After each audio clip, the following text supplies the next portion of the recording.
آج کے جمعۃ المبارک میں زکوٰۃ، اس کے احکام اور مسائل کے حوالے سے گفتگو کی جائے گی کہ جب ہم قرآن پاک کھول کر قرآن پاک کا مطالعہ کرتے ہیں تو ہمیں اللہ تعالیٰ کے بہت سارے احکامات نظر آتے ہیں۔ ان میں سے ایک بہت بڑا اللہ کا حکم، اور جس کو اسلام کا رکن بھی کہا جاتا ہے، وہ ہے زکوٰۃ۔ لیکن بہت سارے ایسے مقامات ہیں، 80-82 ایسے قرآن پاک میں مقامات ہیں کہ جہاں پر اللہ تعالیٰ نے نماز اور زکوٰۃ کو اکٹھا ذکر کیا ہے۔ یہاں تک کہ جو خطبے میں آیت پڑھی ہے اس کا ترجمہ یہ ہے، ان الذین آمنوا وعملوا الصالحات، کہ جو لوگ ایمان لے کر آئے اور انہوں نے اچھے عمل کیے، وَأَقَامُوا الصَّلَاةَ، نماز قائم کی، وَآتَوُا الزَّكَاةَ، وہ زکوٰۃ ادا کرتے رہے، لَهُمْ أَجْرُهُمْ عِنْدَ رَبِّهِمْ، ان کے رب کے ہاں ان کے لیے بہت بڑا اجر ہے، وَلَا خَوْفٌ عَلَيْهِمْ، ان پر کوئی خوف نہیں ہوگا، وَلَا هُمْ يَحْزَنُونَ، اور نہ ہی وہ پریشان ہوں گے۔ جب ہم ارکان اسلام کی بات کرتے ہیں، بنی الاسلام علی خمس، کہ اسلام کی جو بنیاد ہے وہ 5 ستون ہیں، ان میں سے شہادت اللہ الہ الا اللہ وان محمد رسول اللہ، اس بات کی گواہی دینا کہ اللہ کے علاوہ کوئی معبود نہیں اور جناب رسول اللہ صلی اللہ علیہ وسلم اللہ کے رسول ہیں، وإقام الصلاۃ، نماز قائم کرنا، اور وإیتاء الزکاۃ، زکوٰۃ کو ادا کرنا۔ آپ صلی اللہ علیہ وسلم کے زمانے میں بھی اس کی تاکید فرمائی گئی تھی کہ اگر تم اپنے مال کی پاکیزگی چاہتے ہو تو مال کی پاکیزگی اللہ نے زکوٰۃ میں رکھی ہے۔ یہاں تک کہ آپ کو یاد ہوگا کہ حضرت ابوبکر صدیق رضی اللہ عنہ کے زمانے میں کچھ لوگوں نے زکوٰۃ کا انکار کرنا چاہا کہ یہ تو رسول اللہ صلی اللہ علیہ وسلم کے زمانے میں تھا، اب اس زکوٰۃ کی کیا ضرورت ہے؟ تو حضرت ابوبکر صدیق رضی اللہ عنہ نے بطور خلیفہ اعلان کیا کہ اگر کوئی منکرین زکوٰۃ ہے، زکوٰۃ کا انکار کرے گا تو میں ابوبکر خلیفہ اول آپ صلی اللہ علیہ وسلم کا ساتھی ہونے کی حیثیت سے اس کے ساتھ جنگ کا اعلان کرتا ہوں۔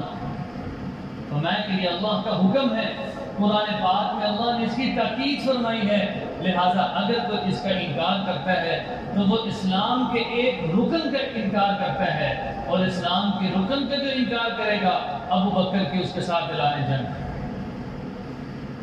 پھر اسی طرح ہر زمانے میں صحابہ رضوان اللہ اجمعین کے دور میں، تابعین، تبع تابعین کے دور میں آخر تک زکوٰۃ کا سلسلہ چلتا آیا ہے۔ تو عزیزان محترم یہ بات سمجھیے، آج کا جمعۃ المبارک میں اس کے فضائل بھی بیان کیے جائیں گے اور اس کے احکامات اور بنیادی مسائل پر بھی گفتگو کی جائے گی۔ سب سے پہلے بات یہ سمجھیے کہ زکوٰۃ کہتے کس کو ہیں؟ عربی کے لفظ ہے جس کے معنی ہے پاکیزگی، پاک کرنا، صاف کرنا۔ اور اصطلاح میں زکوٰۃ کی ڈیفینیشن کیا ہے کہ اللہ رب العزت نے بندے کو جو مال عطا کیا ہے، اس عطا کردہ مال میں سے شریعت نے جو مقدار مخصوص کی ہے، اس مخصوص مقدار کو کسی فقیر کو دینا اللہ کی رضا کے لیے اور اس کو مالک بنانا، تو میں کہ یہ زکوٰۃ کی تعریف ہے۔ اس میں اللہ کی رضا بھی آ گئی اور غریب کو مالک بنانا بھی آ گیا، اور یہ بھی آ گیا کہ جو شریعت نے مقدار مقرر کی ہے وہ کیا مقدار ہے، اس پر بھی اینڈ پہ بات کی جائے گی، اس کا کسی فقیر کو مالک بنانا۔ تو عزیزان محترم، بے شمار قرآن پاک کی آیات ہیں کہ جن میں اس بات کی طرف اشارہ کیا گیا ہے کہ اللہ تعالیٰ نے تم پر زکوٰۃ فرض کی ہے۔ یہاں تک کہ بہت ساری روایات میں ہیں کہ جو زکوٰۃ کا انکار کرتا ہے اس کے خلاف وعیدیں بھی آئی ہیں۔ پہلے جو بات ہے وہ پہلی بات حدیث میں عرض کی گئی ہے، بخاری کی ایک روایت ہے حضرت ابو ہریرہ رضی اللہ عنہ سے کہ بنی الاسلام علی خمس، اسلام کی بنیاد 5 چیزوں پر ہے، ان میں سے ایک زکوٰۃ کو بھی ذکر کیا کہ زکوٰۃ اللہ کے احکاموں میں سے وہ بڑا حکم ہے کہ جو اللہ نے اپنے بندوں پر لازم کیے ہیں۔ لہذا فرمایا کہ یہ زکوٰۃ دینا یہ ایمان کی لذت کی نشانی ہے۔ لہذا آپ صلی اللہ علیہ وسلم سے سوال کیا کہ یا رسول اللہ ایمان کی لذت کن چیزوں میں ہے؟ کیسے انسان کو ایمان نصیب ہوگا اور کیسے ایمان کے بعد اس کو ایمان کی حلاوت نصیب ہونا؟ دیکھیں ایمان تو ہر کسی کے پاس ہے، لیکن اصل یہ ہے کہ وہ ایمان اس کو اعمال پہ کھڑا کرے، وہ ایمان اس کو اللہ سے دوستی کرانا سکھائے۔ آپ صلی اللہ علیہ وسلم سے سوال کیا گیا تو آپ صلی اللہ علیہ وسلم نے فرمایا کہ 3 آدمی ایسے ہیں کہ جن کو اللہ تعالیٰ اپنے ایمان کی حلاوت اور لذت عطا فرماتے ہیں۔ سب سے پہلا شخص وہ ہے کہ جو اللہ کی توحید کا اقرار کرے، شہادت اللہ الہ الا اللہ، اور اس بات کی گواہی دے کہ اللہ کے علاوہ کوئی معبود نہیں ہے۔ اور پھر فرمایا دوسرا وہ ہے کہ جو آپ صلی اللہ علیہ وسلم کو اپنا آخری نبی مان کر ان کی تابعداری میں زندگی گزارے، اس کو بھی اللہ اپنے ایمان کی حلاوت نصیب فرماتے ہیں۔ اور تیسرا فرمایا کہ جو شخص اپنے مال کی زکوٰۃ ادا کرتا رہے گا تو مال کی زکوٰۃ ادا کرنے والا شخص اللہ کو محبوب ہو جائے گا، اس لیے کہ اس نے 2 کام کیے ہیں۔ نمبر 1 اس نے اللہ کے حکم کو پورا کیا ہے، دوسرا یہ کہ اس نے غریب کے ساتھ ہمدردی کی ہے۔ یہ غریب کے ساتھ ہمدردی کرنا یہ اللہ کو بھی پسند ہے اور اللہ کے رسول صلی اللہ علیہ وسلم کو بھی پسند ہے۔ تو فرمایا کہ یہ 3 وہ شخص ہیں کہ جن کو اللہ ایمان کی حلاوت عطا فرماتے ہیں۔ اور پھر فرمایا کہ یہ جو زکوٰۃ ادا کرنے والے ہیں کچھ ایسے لوگ ہیں کہ اللہ تعالیٰ ان کے لیے اجر عظیم کا وعدہ کیے ہے، اور اللہ نے فرمایا اگر ان کی زندگی میں کوئی خوف ہے اللہ وہ دور کریں گے، کوئی پریشانی ہے تو اللہ اس کو ختم کریں گے۔ اس آیت میں فرمایا ان الذین آمنوا وعملوا الصالحات واقاموا الصلاة وآتوا الزکاة، ایمان لے کر اچھے عمل کیے، نماز قائم کی اور زکوٰۃ ادا کی، لہم اجرہم عند ربہم، اللہ ان کو بڑا اجر دیں گے، ولا خوف علیہم ولا هم یحزنون۔ اور قرآن پاک میں فرمایا کہ یہ پریشان خوف نہیں ہوں گے اور نہ ہی ان پر کوئی پریشانی ہوگی۔ اب ایک آدمی کی زندگی سے خوف ختم ہو جائے، پریشانی ختم ہو جائے، تو اس سے بڑھ کر اللہ کی نعمت اس کے لیے کیا ہوگی؟ لہذا فرمایا کہ اللہ تعالیٰ نے کامیابی کی ضمانت دی ہے۔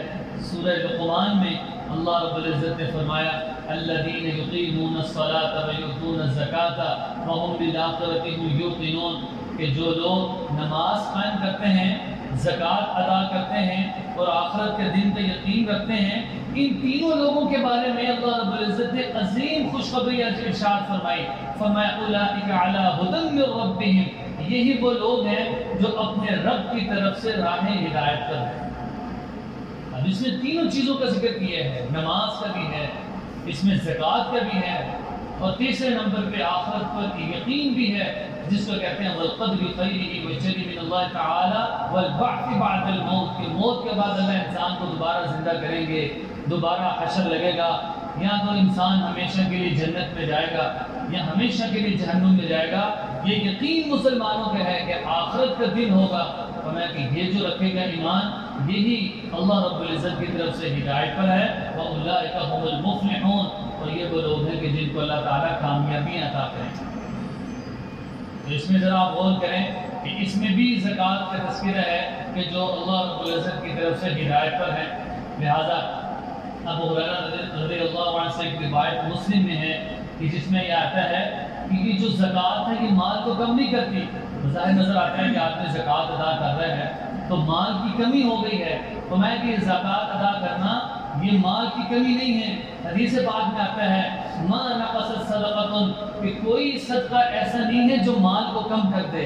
اور فرمایا کہ بندہ جب کسی مسلمان کو معاف کرتا رہتا ہے تو اس کی وجہ سے اللہ اس کو عزت دیتے رہتے ہیں۔ پہلی چیز کیا ہے کہ کوئی صدقہ ایسا نہیں ہے جو مال کو کم کر دے۔ ہاں یہ ہو سکتا ہے کہ پریشانیوں مصیبتوں کا علاج صدقے سے کرو، حدیث میں آیا، لیکن صدقے سے مال کم ہو جائے یہ نہیں ہو سکتا۔ اور دوسرا فرمایا کہ یہ نہیں ہو سکتا کہ آدمی لوگوں کو معاف کرتے رہے اور اللہ اس کو عزت نہ دے۔ اور تیسری حدیث میں ارشاد فرمایا من تواضع للہ رفعہ اللہ، جو اللہ کے لیے تواضع اختیار کرے گا، تواضع کہتے ہیں عاجزی، انکساری، لوگوں کے ساتھ میل جول، ان کے ساتھ محبت، اخلاق کا رویہ، بھائی چارگی کا رویہ رکھے گا، رفعہ اللہ، نظر کو سیدھا سادہ آتا ہے لیکن اس بہت سارے اولیاء اللہ ایسے نظر آتے ہیں کہ پھٹے پرانے کپڑے ہیں، بہت اچھا عمدہ لباس نہیں پہنا، بہت زیادہ تقریریں نہیں کرتے، لیکن چونکہ ان کے اندر عاجزی، انکساری، تواضع حد سے زیادہ ہوتی ہے، وہ اللہ کے محبوب بن چکے ہوتے ہیں، تو اللہ لوگوں کے دلوں میں ان کے لیے عزت ڈال دیتے ہیں، لوگوں کے دلوں میں اللہ ان کے لیے مرتبہ پیدا کر دیتے ہیں۔ تو اس کی وجہ کیا ہے؟ من تواضع للہ رفعہ اللہ، جو اللہ کے لیے تواضع اختیار کرے گا اللہ اس کو عزت دیں گے، اللہ اس کو بلند کر دیں گے۔ اور اسی طرح فرمایا ایک صحابی رضوان اجمعین آپ صلی اللہ علیہ وسلم کی خدمت میں حاضر ہوئے کہ یا رسول اللہ، ہم اپنے مال میں خیر و برکت چاہتے ہیں، اور ہم یہ چاہتے ہیں کہ ہم یہ جو مال کماتے ہیں ملازمت کے ذریعے سے یا تجارت کے ذریعے سے، اس میں خیر و برکت ہو جائے اور ہم مال کے شر سے بچ جائیں۔ تو آپ صلی اللہ علیہ وسلم نے ارشاد فرمایا کہ جو اپنے مال کی زکوٰۃ ادا کرتا ہے، اس زکوٰۃ کے ادا کرنے کی وجہ سے اللہ اس کو مال کے شر سے محفوظ فرما لیتے ہیں اور مال کے نقصان سے محفوظ فرما لیتے ہیں، اور اسی مال میں جو بچا ہوا اللہ اس میں خیر و برکت عطا فرما۔ اس سے یہ اندازہ ہوا کہ مال میں خیر و برکت ہوتی ہے۔ اچھا، اب بات کرتے ہیں کہ زکوٰۃ کا جو انکار کرتا ہے، جو زکوٰۃ نہیں دیتے، ان کے بارے میں بھی شریعت میں بہت سخت وعید آئی ہے، جو میں نے خطبے میں ایک حدیث پڑھی ہے۔ آپ صلی اللہ علیہ وسلم نے واضح فرمایا مانع الزکوٰۃ یوم القیامہ فی النار، کہ جو زکوٰۃ کا انکار کرنے والا ہے وہ سیدھا سیدھا قیامت والے دن آگ میں ہوگا۔ اور ایک دوسری روایت میں ہے آپ صلی اللہ علیہ وسلم نے فرمایا کہ جب اللہ تعالیٰ انسانوں پر بھوک اور قحط کو نازل فرماتے ہیں، اس کی بنیادی وجہ یہ ہوتی ہے کہ لوگ زکوٰۃ ادا کرنا چھوڑ دیتے ہیں۔ اگر بھوک کی کمی ہو، چیزوں کی کمی ہو، قحط سالی ہو، بارشیں نہ ہوں، کھیتی کی پیداوار نہ ہو، فرمایا کہ یہ سمجھ جاؤ کہ قوم زکوٰۃ ادا کرنے سے محروم ہے۔ جب زکوٰۃ ادا نہیں کرے گا تو اللہ کی رحمتیں اور بھوک اور قحط سالی اللہ نازل فرما دیتے ہیں۔ اس کے بعد قرآن پاک کی ایک آیت کا ترجمہ پڑھ کر سناتا ہوں۔ سورۃ التوبہ کی آیت ہے والذین یکنزون الذھب والفضة، جو لوگ سونا اور چاندی کو ذخیرہ کرتے ہیں، ولا ينفقونها فی سبیل اللہ، وہ اللہ کے راستے میں خرچ نہیں کرتے، فبشرهم بعذاب علیم، فرمایا کہ اللہ کی طرف سے ان کو عذاب کی خوشخبری دے دو۔ اور آگے فرمایا یوم یحمى علیہا فی نار جہنم، ان کا یہ جو خزانہ ہے قیامت والے دن اس خزانے کو تپایا جائے گا، فتقوى بها جباہہم وجنوبہم وظہورہم، ان کی داغی ہوئی وہ جو اس خزانے کو جو تپایا جائے گا اس سے ان کے چہروں کو داغا جائے گا، اس سے ان کے پہلوؤں کو داغا جائے گا، وظہورہم، اور ان کی پیٹھوں کو داغا جائے گا، اور اللہ فرمائیں گے ھذا ما کنزتم لانفسکم، یہ وہ خزانہ ہے جس کو تم جمع کرتے رہے، فذوقوا ما کنتم تکنزون، تم اپنے خزانے کا مزہ چکھو۔ اس کا حقیقت مطلب یہ نہیں ہے کہ ایک آدمی کے بینک میں پیسے پڑے ہیں وہ سمجھے کہ میرے لیے یہ وعید ہے، نہیں، یہ اس کے لیے ہے کہ جو اللہ کے دیے ہوئے مال میں سے زکوٰۃ ادا نہیں کرتا۔ پیسے جمع کرنا کوئی منع نہیں ہے، دیکھیں زکوٰۃ کا حکم آتے ہی اس وقت ہے جب پیسے جمع ہوتے ہیں، جب پیسے جمع نہیں ہے تو سب کا خیرات کیا کرے گا، زکوٰۃ کیا کرے گا۔ اس لیے شریعت نے کہا پیسے جو جمع کیے ہوئے ہیں ان کا حق ادا کر دو۔ ان کا حق کس طرح ادا ہوگا؟ زکوٰۃ کے ذریعے۔ اچھا، آخری جو وقت ہے اس میں بنیادی اب اتنی بات تو ہمیں سمجھ آ گئی کہ زکوٰۃ کو ادا کرنا ضروری ہے۔ اب ہر آدمی کے ذہن میں بات آئے گی کہ میرے پاس اتنے پیسے ہیں کہ مجھ پر زکوٰۃ فرض ہے یا نہیں، کس کو زکوٰۃ دینی ہے، کتنی دینی ہے، دینے کا اندازہ کیا ہے۔ تو سب سے پہلے بات یہ سمجھی، بنیادی بات کہ زکوٰۃ کس پر واجب ہے۔ 4 شخص ایسے ہیں کہ جن پر زکوٰۃ واجب ہے۔ نمبر 1 مسلمان، نمبر 2 عاقل، نمبر 3 بالغ، نمبر 4 نصاب کا مالک ہو۔ اس میں سب سے پہلی بات میں نے کہا کہ مسلمان ہو۔ اس سے اندازہ ہوا کہ زکوٰۃ کا حکم غیر مسلموں کے لیے نہیں ہے، ان کے لیے ٹیکسز کی جو بھی صورت ہوگی وہ الگ ہے، لیکن نمبر 1 کیا ہے؟ مسلمان ہو۔ دوسری بات یہ ہے عاقل ہو۔ ایک آدمی مجنون ہے لیکن وہ صاحب نصاب ہے، اس کے پاس بہت پیسہ ہے، اس پر بھی زکوٰۃ نہیں۔ تیسرا یہ ہے کہ جو بالغ ہو، نابالغ بچے کے پاس اگرچہ پیسے زیادہ آ جائیں اس پر زکوٰۃ فرض نہیں ہے، وہ مکلف نہیں ہے زکوٰۃ، اس لیے کہ نابالغ بچہ شریعت کا مکلف نہیں ہے۔ چوتھا یہ ہے کہ نصاب کا مالک ہو۔ اب مسلمان ہونا، عاقل ہونا، بالغ ہونا، نصاب کا مالک ہونا، یہ جو چوتھی چیز ہے یہ سمجھنے سے تعلق رکھتی ہے کہ کتنا نصاب ہو تو اس پر زکوٰۃ فرض ہے۔ تو اس کے بعد یہ سمجھیے کہ زکوٰۃ کس قسم کے مال پر فرض ہے۔ یاد رکھیے 4 چیزیں ایسی ہیں کہ جن پر زکوٰۃ فرض ہے۔ کتنی چیزیں ہیں؟ 4 چیزیں ایسی ہیں جن پر زکوٰۃ فرض ہے۔ نمبر 1 سونا، گولڈ، نمبر 2 چاندی، نمبر 3 نقدی، نمبر 4 سامان تجارت۔ نمبر 1 سونا، نمبر 2 چاندی، نمبر 3 نقدی کیش جس کو ہم کہتے ہیں، اور نمبر 4 سامان تجارت۔ اس کو بھی سمجھیے۔ سب سے پہلے سونا، سونے کے بارے میں یہ ہے کہ اگر 7.5 تولہ سونا پڑا ہوا ہے، چاہے وہ کس شکل میں بھی ہے، ایک آدمی کہتا ہے میرے پاس نہ گھر والی کے پاس کوئی چیز سونے کی نہیں، بتا 3-4 پلیٹیں سونے کی پڑی ہیں۔ دیکھیے سونا کس شکل میں بھی ہو، کانٹے، زیور، پلیٹیں، برتن، سونا جس شکل میں بھی ہے، اگر اس کا نصاب پہنچ چکا ہے یا اس کے ساتھ کچھ نقدی موجود ہے تو اس پر زکوٰۃ فرض ہوتی ہے۔ چاندی کی مقدار ہے 52.5 تولہ چاندی۔ 52.5 تولہ چاندی کی مقدار 61,000 روپے ہے۔ ایک احتیاطاً کہا جاتا ہے کہ 70,000 روپے جس آدمی کے پاس پڑے ہیں اور وہ مقروض بھی نہیں ہے۔ دیکھیے اس کی بہت ساری جزیات ہیں لیکن میں بنیادی بات سمجھا۔ 52.5 تولہ چاندی یا اس کی مقدار اس کے پاس پیسے پڑے ہیں۔ مثال کے طور پہ ایک آدمی کے پاس 1,00,000 روپے پڑا ہے اور اس کی انکم بھی ہے، اور وہ 1,00,000 روپے ایسا ہے جس پر سال بھی گزر چکا ہے۔